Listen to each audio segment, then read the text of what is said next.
ಯಾವುದೇ ವಾಹನ ಚಾಲನೆಯಾಗಬೇಕಾದ್ರೆ ಬ್ಯಾಟರಿ ಬೇಕೇ ಬೇಕು. ಅದೇ ರೀತಿ ವ್ಯಕ್ತಿ ಓಡಾಡಬೇಕಾದ್ರೂ ಬ್ಯಾಟರಿ ಬೇಕಿತ್ತು. ಯಾವಾಗಲೂ ಹೆಗಲಲ್ಲೇ ನೇತಾಡ್ತಾ ಇದ್ದ ಬ್ಯಾಟರಿ ಇವರ ಹೃದಯವನ್ನ ಸದಾ ಚಾಲು ಇಟ್ಟಿತ್ತು. ಚಾರ್ಜ್ ಮುಗಿದು ಹೋದ್ರೆ ಜೀವಕ್ಕೆ ಅಪಾಯವಿತ್ತು.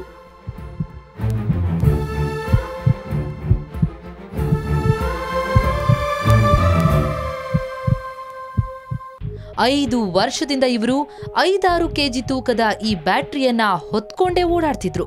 ಯಾಕಂದ್ರೆ ಸಣ್ಣ ವಯಸ್ಸಿಗೆ ಹೃದಯ ಕೈ ಕೊಟ್ಟಿತ್ತು. ಬಲಹೀನ ಹೃದಯಕ್ಕೆ ನಾರಾಯಣ ಹೃದಯಾಲಯದ ವೈದ್ಯರು ಕೃತಕ ಹೃದಯ ಅಳವಡಿಸಿದ್ರು.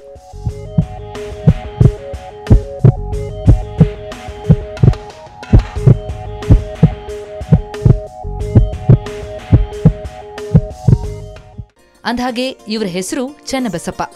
ಹಾವೇರಿ ಜಿಲ್ಲೆ ಸಣ್ಣಹಳ್ಳಿಯಲ್ಲಿ ವಾಸವಿದ್ದಾರೆ. 5 ವರ್ಷದಿಂದ ಬ್ಯಾಟರಿ ಜೊತೆಗಿಟ್ಕೊಂಡೇ ಕೃಷಿ ಕೆಲಸ ಮಾಡ್ತಿದ್ದ ಇವರ ಯಾತನೆ ದೇವರಿಗೆ ಕೇಳಿಸಿರಬೇಕು.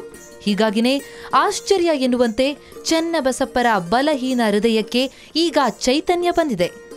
ಅದಕ್ಕೀಗ ಕೃತಕ ಹೃದಯದ ಅವಶ್ಯಕತೆಯೇ ಇಲ್ಲ.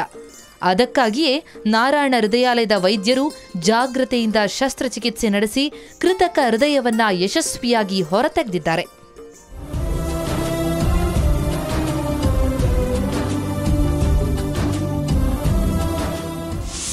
ಇದು ಭಾಳ ಕಷ್ಟ. ಯಾಕಂದರೆ ಒಂದ್ಸಲಿ ಆ ಥರ ಆರ್ಟಿಫಿಷಿಯಲ್ ಹಾರ್ಟ್ ಬೇಕಾಗಿರೋ ಪರಿಸ್ಥಿತಿ ಹೋಗೋಷ್ಟು ಎಲ್ಲ ಸಂದರ್ಭ ಡೌನ್ ಆದಾಗ ಅದಾದಮೇಲೆ ಆರ್ಟಿಫಿಷಿಯಲ್ ಹಾರ್ಟ್ ಹಾಕಿದರೂ ಕೂಡ ಅದು ರಿಕವರ್ ಆಗೋದು ಭಾಳ ಕಷ್ಟ. ಬಟ್ ಈ ಪೇಷಂಟಲ್ಲಿ ಅದಾಗಿದೆ. ಅದಕ್ಕೋಸ್ಕರ ಈ ಪೇಷಂಟ್ ಭಾಳ ಲಕ್ಕಿ.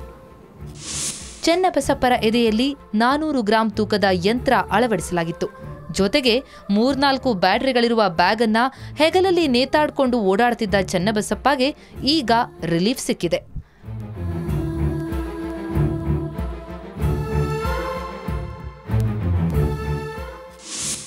ಮೇನ್ಲಿ ಪವರ್ ಬೇಕು ನನಗೆ.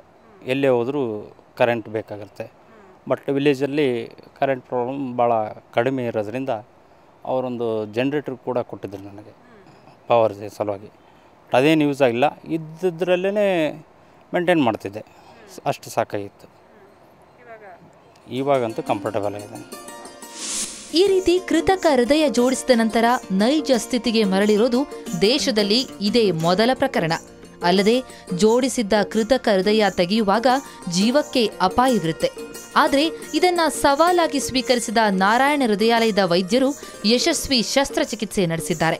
ಚನ್ನಬಸಪ್ಪರಿಗೆ ಮರುಜೀವ ನೀಡಿದ್ದಾರೆ.